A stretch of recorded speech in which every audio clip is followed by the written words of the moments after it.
What's up everyone, how's it going? It's Simon here from CD Revival, and today I'm going to do another ranking video. You lucky people, that's 2 in 1 week. So today it is the turn of David Lee Roth, originally the lead singer from Van Halen, obviously famously. They did a bunch of really cool albums. And then Dave released this EP, which I'm not doing in the ranking because it's his first EP. In 1985 this one came out. Crazy from the Heat, 4 cover versions, and California Girls was quite a big hit from that one. I think it reached number 3 in the Billboard charts. Also got Just a Gigolo, which also had a video for. Pretty cool videos for those. Big hit, so yeah, 1985. Decided to split from Van Halen and pursue a solo career. Mostly successful for the initial part. Dropped off a little bit after that. We'll go through, and there are 6 what I would consider studio albums by him. And we'll start with number 6, which I've got most of them. Number 6 I haven't got, which is the Diamond Dave album from 2003. This is his final album that he's released. Mostly covers, couple of original tracks on there, but really nothing to write home about. The covers are a mix, basically. He does Tomorrow Never Knows by the Beatles, which I think everyone's covered. Probably a song that should never be covered because you're never going to beat the original version of it. He's got his 6 Was 9, Jimi Hendrix song, which is an interesting one. Just made me want to listen to the Hendrix version, and a few other bits that I don't really know. It's an okay album. It's produced all right. Yeah, not really too much else to say about it. It's not sort of an album that I really want to go back and listen to over and over again. It's yeah, just a lot of cover versions. Fairly well done. He tries to make them his own. Guitar works good on there. The production's decent. Just not a fantastic album. Easily number 6 in my ranking. Number 5, I have got this one, which I do own, Your Filthy Little Mouth. This is his 4th album from 1994. Nile Rodgers produced this one, randomly. He's obviously produced stuff for like Let's Dance from David Bowie, Madonna albums, was originally in the band Chic. He's done a lot of stuff, basically. Some good tracks on here, but it's a bit, what can I say? It's not particularly inspiring. There's some good stuff on here. She's My Machine, I think, was a single. That's not too bad. Everybody's Got the Monkey is okay. Experience is quite good. Cheating Heart Cafe, that's a duet with Travis somebody, I can't remember his name. Filthy Little Mouth, title track's okay. Nightlife, that's a Willie Nelson cover. That's actually one of the best tracks on here. I've got the single of that actually. This one here, this is a 2 CD set which I did pick up at a car boot sale a couple of weeks ago, so it's got 2 discs in there. It's got obviously the track Nightlife and some live stuff. Jump, the Van Halen song, She's My Machine live, Panama live, Big Train, and Experience. So yeah, good, quite a good single, that one. But yeah, the album produced by Nile Rodgers, I already said that. Terry Kilgore on guitar and John Regan on bass. So that's from 1994. It's his 4th album. This got slated when it came out, I'm pretty sure. But it's got some good stuff on it. It's not a horrible album. It's by far not a terrible album, but it's just not fantastic particularly. Little Lux, quite a good track. Land's Edge, yeah, not bad. Sunburn, actually, I quite like that one. That's a kind of a bossa nova-y vibe to it, not bad. But yeah, you don't necessarily need to listen to this, but it's okay. Next I have got at number 4 the album DLR Band, which I don't have as well. That one is quite difficult to get hold of these days. That was released in 1998. That's his 5th album. It's got John Lowry and Terry Kilgore and Mike Hartman on guitar, so they all three do guitar, and Bob Marlette on bass, and he also produces the album. This one's quite different because it's quite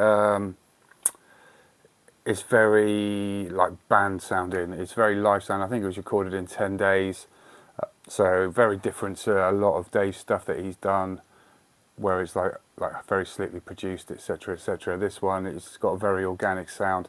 The drum sound sounds exactly like drums, which is a weird thing to say, but it sounds like a live drum set, if you know what I mean. It's not produced in any way, not processed. I say the guitars are pretty good on it, but yeah, quite a heavy album. It's probably his most straight up rock and roll album.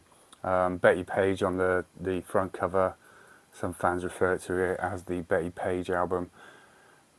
A decent album. It's not loads of really good songs. I think Black Light's a really good song. Slam Dunk's a good one. Black Sand is a good one as well. They're probably my three favourites on there. Probably a little bit overlong. I think it's like 50 odd minutes, so it does go on a little bit, but still a decent album. And yeah, if you like that sort of, yeah, it's the closest thing he's done to like a live, organic, real like band sounding, like it's quite raw sounding album. Pretty cool, pretty cool. Next we have got third album, A Little Ain't Enough. And this one is from 1991. This is his third album, produced by Bob Rock, this one.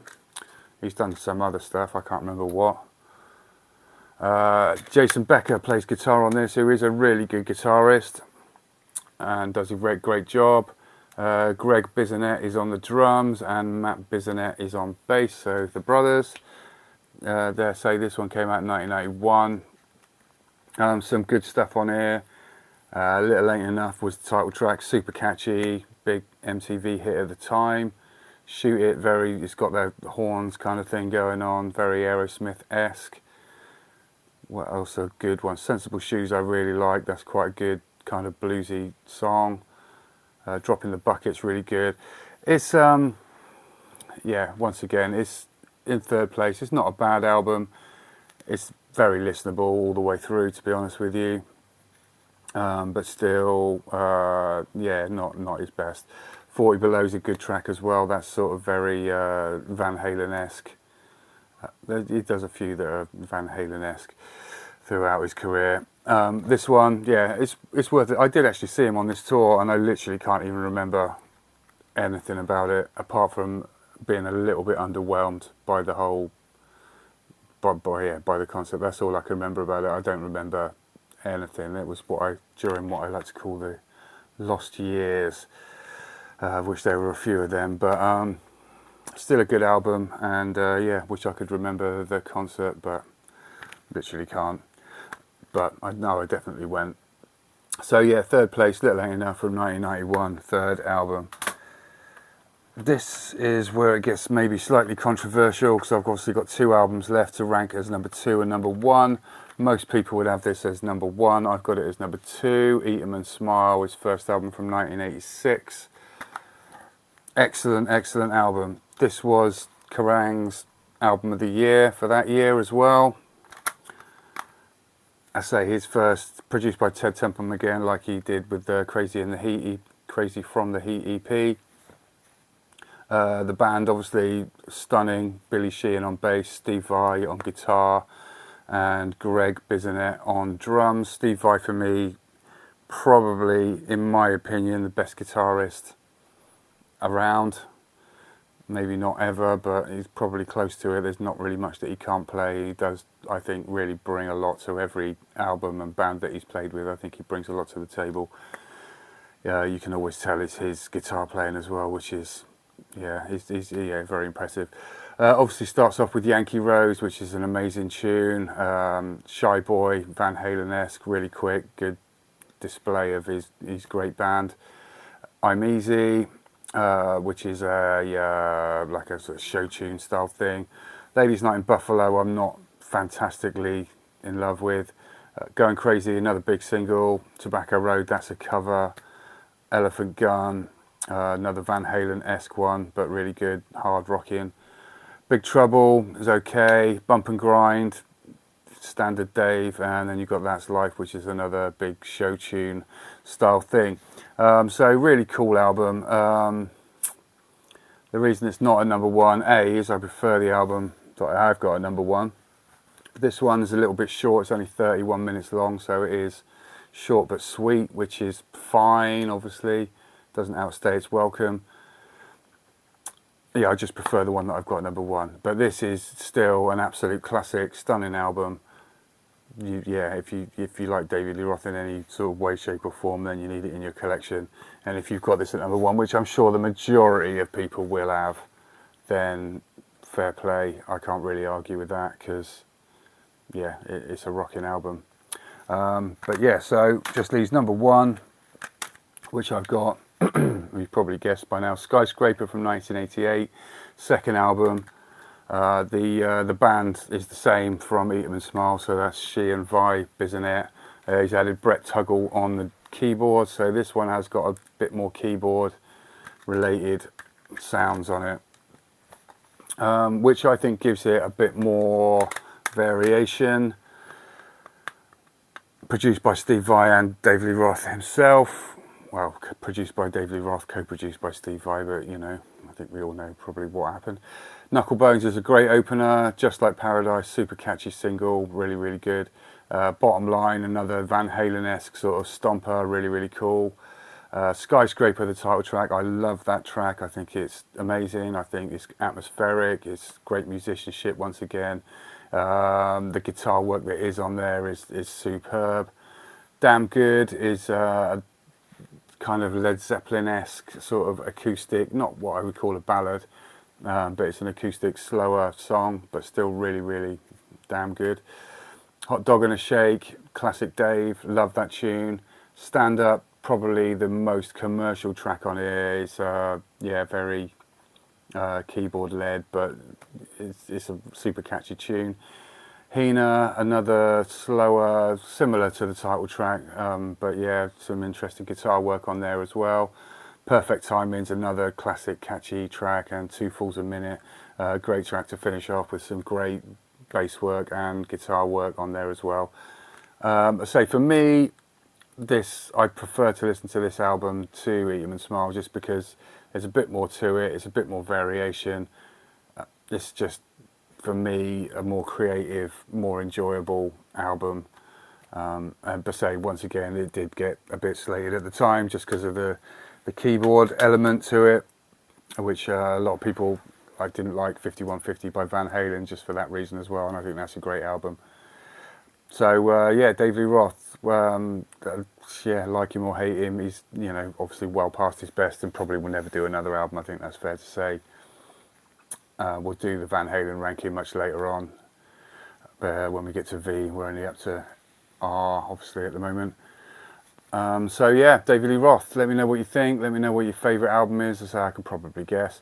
And what you think of the rest of his albums. Be interesting to hear what people think.